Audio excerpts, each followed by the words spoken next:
Hey y'all. Well, today we are here with my dad in Butler, Georgia, and we are joining him on his log cabin build. So this is my dad and this is Ray, and this is his channel for his YouTube channel. So anyway, what we're going to be doing today is he is going to show us around this log cabin that he has been building. Well, I just want to say thank you to my daughter. She's been doing all the editing for me for all these different clips that we've taken of the cabin. There's lots of questions I've been asking her already today about staining and about how we should finish different things. And so I'm gleaning everything I can from her while she's here. She lives in North Carolina. And what we do is my wife takes clips and my partner takes clips. LT, he does a lot of them. And so I'm still learning about all this. Yeah. So it's a learning curve. I'm not a proficient carpenter, but I learned a lot of stuff when I was in the Navy Seabees. So shout out to the Navy Seabees for all the stuff that they trained us to be able to do. So anyway, Janae, what all do you think about doing all the editing? So the editing's been a lot. So we've had this, if y'all noticed through the evolution of our videos, that we're trying to work on being able to hear what he's saying, because we know that y'all are having a hard time with hearing what he's saying. So we talked about, talk about what you're doing first, then do the project, and then come back and explain what you did. So hopefully we're kind of working through some of those kinks and getting a little bit better on that as we go along. So thank y'all for sticking with us as we're learning how to be videographers on YouTube. Well, I had somebody comment the other day, you said you got a guy that don't know how to make videos, yeah, but he's a pretty good carpenter. So anyway, the dovetail cabin is a real difference. I've never done anything like this, but since I had the wood miser sawmill, and I had nearly all of these trees came from a tornado damage, and so I repurposed them. I mean, there's no reason for them to sit there in the woods and just rot. And they were in this farmer's way. They were in his pasture. They were all over the place. So we helped him clean up his farm also, and I cut him some wood to let him fix his barn. Yeah. He had to fix his barn. So it's like a twofer. Yeah, twofer. Anyway, so we appreciate everybody watching with us. Thank you again, Janae. You're and welcome. Thank you, Jane. She's here with us today for helping us film these YouTube channel videos. So when we get to the end of this video, we're going to have a special announcement on what this cabin is going to be used for. So make sure you tune into the end and we'll tell you what it's all about. Clickbait. All right, let's take a tour. Watch your step. We're going to have handrails there in the near future. So anyway, so we're coming up to the cabin. One of the things we've done is we had a house that we built in 1974, and my wife had stained all the doors in that house. So I was able to obtain those doors, and we're repurposing them in this house here. So what I'm having to do is I'm having to rehinge them and setting up a frame for them. And that way we can use them in the cabin and they won't go to a junk pile somewhere. That's a good idea. Anyway, that's what we're doing here. So that's the door. These are solid core doors, fully solid. They're 6-panel colonial doors. And one of the things I was asking my daughter, do we need to paint them or do we need to sand them down and revarnish them? So we were talking about that today. So what do y'all think? Do you think we should paint them or you think we should stain them? Y'all let us know in the comments. Okay. Anyway. All right. Can you take us inside? Yeah. Come on in. We're doing good. We got our main beams for, this is where our doorway will be. I'll finish it off. I'm excited to get the doors in. One thing I can do is I'll be able to shut it up. So we've got. So what is this room right here? This is actually going to be the living room. Okay. This will be the living room. We'll have a faux fireplace here with an electric fireplace here. Everybody likes to. We've got another house that I put one in. I'll build a real nice little hearth and a mantelpiece here, and we'll be able to put our TV above here. And I'll build it out of oak. I got some real pretty red oak that I planed a while back, and I think I made a comment about it. I said, look at the pretty boards. And so I'll make an oak fireplace, or oak fireplace and a mantle. This over here on this side is where the kitchen will be. There'll be, sorry about the noise. There'll be a closet here, then the refrigerator, and then right there will be the stove in a corner, and then we'll have the sink right here, and it goes on across. There'll be cabinets all across this wall, and then I'll have a handmade table, and I just got through cutting some cedar last week. I cut it at 1.5 inches, and they're 18-inch boards. Oh, we'll put that video down below. Right. Anyway, they're 18-inch boards, and this is going to be beautiful.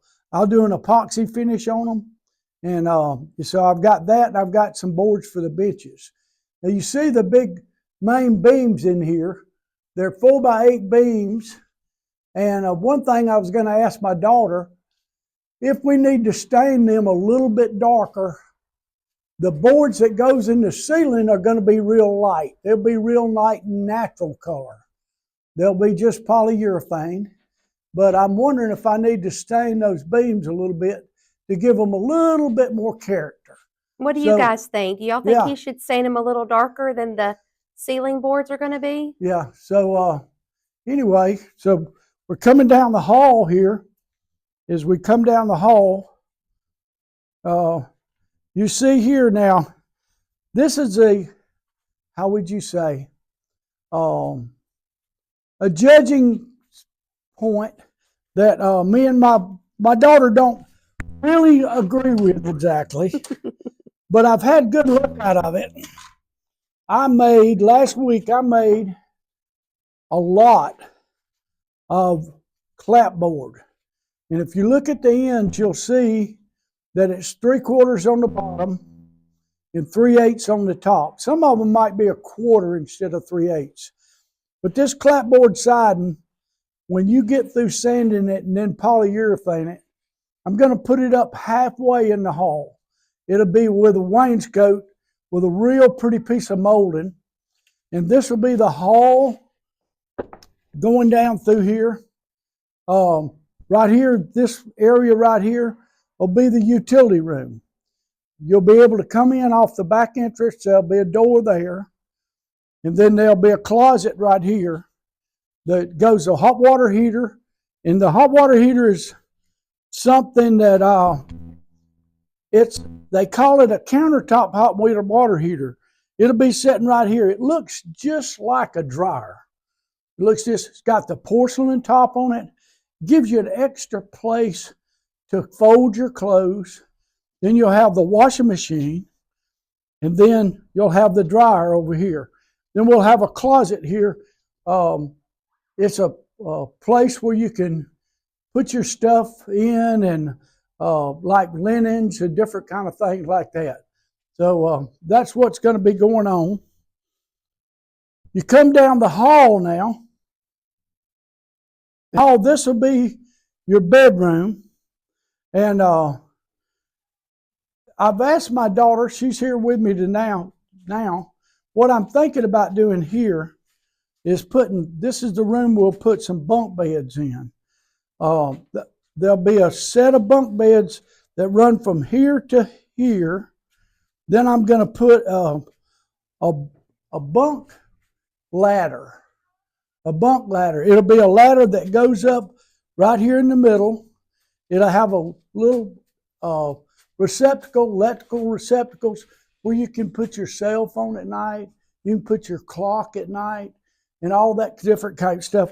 And you'll be able to access both this bunk and this top bunk from the bunk set ladder. That sounds cute. And then this will be the other set of bunk beds. And then you've got a place for your closet here. Got a nice big window here. And then you'll have a place for your TV over here on this wall. And that'll give you so I've got to come in and put a rafter in here, across here, to be able to put this wall in. So I've got to actually install another rafter going across here to be able to put this wall in. Okay. So this goes on back to the next bedroom, and you see we have repurposed the door. Ta-da! So that's one of the doors that came out of the house that I raised my children in. That's one of the doors right there. So you can see I've got a frame. I've got to put a header up above it. And I've got to put the rest of the frame, the 2x4 frame that stabilizes it. But first I had to get it hung. I had to be able to get it hung. And you can see where I routed out where the hinges are going. And if you look real good, I really got a good closure on it. You know, I don't even have the door stop inside yet, and it's still hanging good and real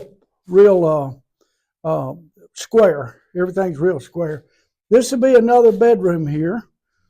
Over this bedroom about where to put the closet. And I think we're going to put the closet right over here. We thought about putting it there, but the bed will be this way. And then this is just temporary right here. I just laid it on the floor where people could see, where we could see stuff. But so that'll be bedroom, what I call bedroom number 2. And then as you walk out of the door, you'll be able to walk right here into the bath. This will be a hall bath. Here's the tub, which I've showed most of you, the type tub, the full closed-in tub that I've got. You know, I'll make sure to post that video down below because not a lot of people watch that video, and that's a very unique tub. Yeah. Very unique. What I love about it, you don't have to do anything above the tub rail, the top rail. Most of the houses that I've remodeled in the past, above the top rail, for one thing, you're trying to paint it. It's difficult to get over a bathtub and paint on the other side. Okay, if you ceramic tile it, you've still got grout lines. What I like about this tub, it's a full tub. You come in, you can put your light inside of it. You put your vent fan right outside the tub here with a light in it. Put it on a switch. You don't have any problems with moisture in the bathroom. You don't have grout lines to clean out. And they just clean up so easy. Put you a nice set of shower doors on it and just clean up so easy. We'll have a vanity here, and then you'll have the toilet. You'll have a toilet. I think you're standing in the toilet. I'm standing in the toilet. There's no hole there yet. This is the primary bedroom. Anyway, so you can see it's a real nice large bedroom. One of the things that was restricting me on size were the length of my logs and how many logs I had. So this house ends up going to be 1,278 square feet, not counting the front porch. But it's still a nice, livable house. 3 bedrooms, 2 baths. That's what everybody wants. 3 bedroom, 2 baths. And where's that second bath at? Where's the second bath? It's right here. Okay, we'll have a doorway here. All I've got, this is a temporary wall. Well, it's permanent, but I'll end up cutting a slot right here where the door will go. If you walk into the bathroom, this will be your other tub shower. Then you'll have the toilet right here. Then on this side, there'll be a nice vanity. This one's going to have room for a big, nice vanity for the primary bedroom. And then you'll have a wall coming across here. And this is it's not a big walk-in closet, but it'll be a nice little walk-in closet. I'm going to put a shelf across here. Under that shelf, I'll put where you hang your clothes.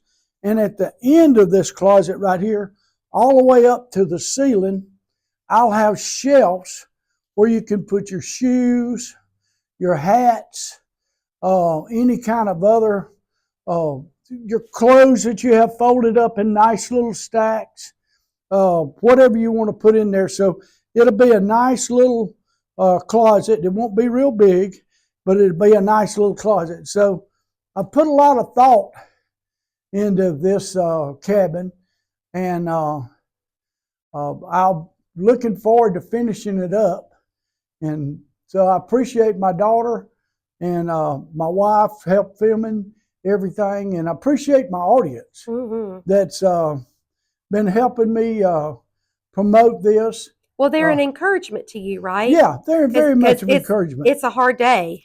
This is how old will you be on your birthday? I'll be 76. 76. Yeah. So y'all's comments and watches and shares and likes, is what keeps him going, because like his shoulders hurt now. Yeah, I hurt my shoulder working on the front porch, putting up the beams on the front porch.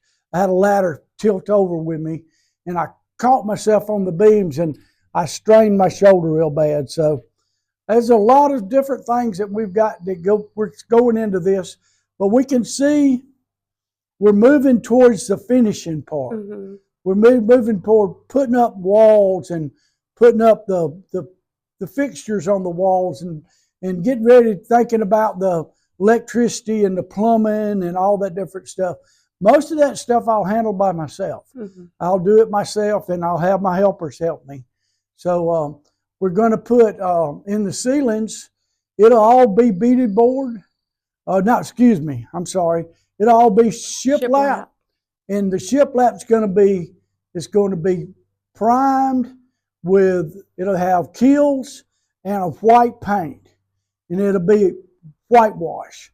All the ceilings will. So, you know, I could have went with plyboard, but I'm still trying to stay, how would you say, wood miser friendly. The only thing that we have in the house that's not off the wood miser is the subfloor, and that's the Aventech that I put on it because I knew it was so resistant to water, and it had to sit here for about a year. So well, let's go back out on the front porch, and we'll talk about what your plans are, what you're going to do with this cabin. Okay. All right. We'll meet you guys out there. Okay, we're sitting on the steps that go up to the front porch. One of the finishing touches we'll do on the steps is I'll add another post right here. I'll add another cedar post with a handrail that goes down to the side here. And then I'll add another handrail going down to the side right here and have a cedar post on top of it.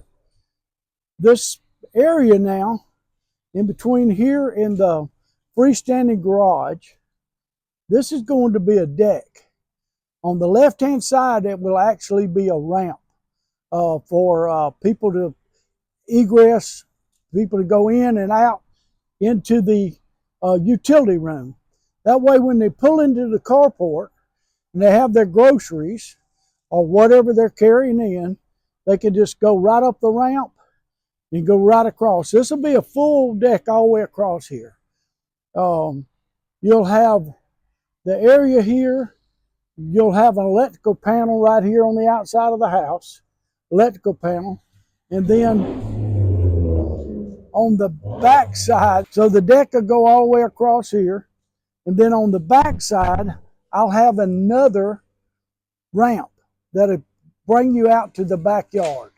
And we're planning on, I hadn't really thought about the full potential of that yet, but I'm planning on having a little grill out there and stuff like that. So where people can come outside and enjoy the beautiful area out here. So that's a good transition then. So what is this cabin going to be used for? Are you and Mama going to live here? Oh, well, I don't think we're going to live here. We could possibly live here. I'm making it where senior adults could be able, with the ramps, go in and out. But I guess our first thing we're going to try here in Butler is actually an Airbnb. Going to try an Airbnb. We don't really have very many places to stay down here in Butler. We are the area's upgrading. We've got a new golf course going in, and all that, some upgrades to the town area. And so I feel like as Butler grows, that it will sustain an Airbnb. It will. If an Airbnb will probably do good, real good here. So anyway, y'all pray for us on there, because that's how would you say, a venture we never never took that path. We've got rental houses, but most of them all long-term rentals. But you got the best coach, right? Yeah, I've got a good coach. My daughter is she actually has some Airbnbs in Virginia and at Beach Mountain in North Carolina.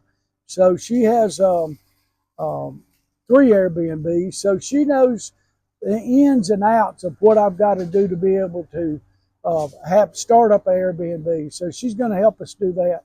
And also she's going to answer the phone. Yeah, going to answer the phones. But this will be a great way for you guys to be able to come and see all the craftsmanship that Ray has put into the house. And so what you've been seeing on video, you'll be able to actually experience it for yourself. So it's really exciting. And there's a lot of good hunting around here and fried chicken restaurants. And we got a racetrack. We got a racetrack down here in Reynolds. And the golf course is going in, like you said. Golf course going in. The Silver Dollar racetrack. We have the Strawberry Festival down here every year. It's not real far from Andersonville. It's not very far from Warm Springs, FDR, Franklin Delano Roosevelt. The Andersonville is not only the old Civil War prisoner of war camp, but also it's the POW park for the whole United States. Then you have 2 other things. Over in Columbus, you got the Infantry Museum, and then over in Warner Robins, you have the Airport Museum over there, the Aviation Museum in Warner Robins. So not far from Macon either. No, we're right in the middle. We're right in the middle, in between Columbus and Macon. So we're right in the middle. You got Americus down south of us, and Thomaston, and Atlanta's about an hour and 15 minutes north of us. So it's a great getaway. Yeah, right. It's usually pretty quiet when they're not cutting the grass. But we got a nice neighbor over there. He's real nice, and he's really helped us out a lot and helped clean the back of that lot up. He had a rough looking lot, and he's really cleaned that up a lot. So we're looking forward to it, and thank you very much for coming down and doing the interview. You're welcome. Thank you guys for watching, and thank you so much for subscribing. So what Ray always says is, y'all keep on watching and he'll keep on building. I'm going to keep on building, yeah. And thank you again to the Navy Seabees. All you Seabees out there, I was in MCB 121, and then I was on CB Team 12104. So I did 2 tours in Vietnam, and I made it back safely to this beautiful young lady, and we got married 2 weeks later. So thank you very much, and I hope y'all enjoyed the interview. All right. Bye, friends. Bye-bye.